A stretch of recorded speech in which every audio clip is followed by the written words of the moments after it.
তখনই আমার কাছে মনে হয়েছে কি বানালো। এবং তাণ্ডব কিন্তু অসম্ভব পরিশ্রমের একটা সিনেমা।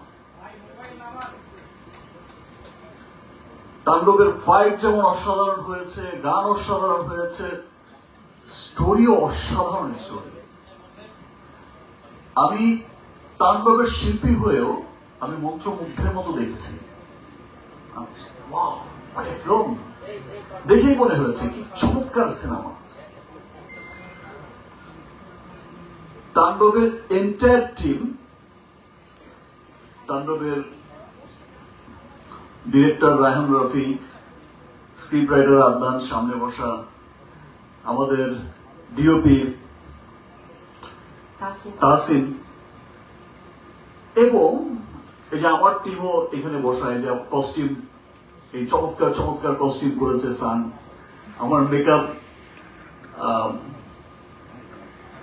তারে, তো এন্টায়ার টিম তাণ্ডবের এত পরিশ্রম করে কাজ করেছে এবং মন দিয়ে কাজ করেছে।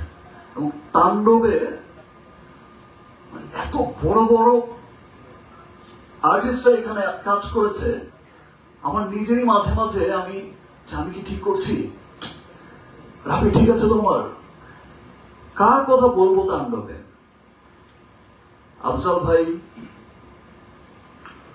এই যে আমার সামনে রাকায়াত ভাই বসে আছে, মুকিত ভাই বসে আছে, লাবলু ভাই বসে আছে, সুব্রত দা, আর আমার পাশে যিনি বসা জয়া, জয়ার তুলনা তো জয়া নিজেই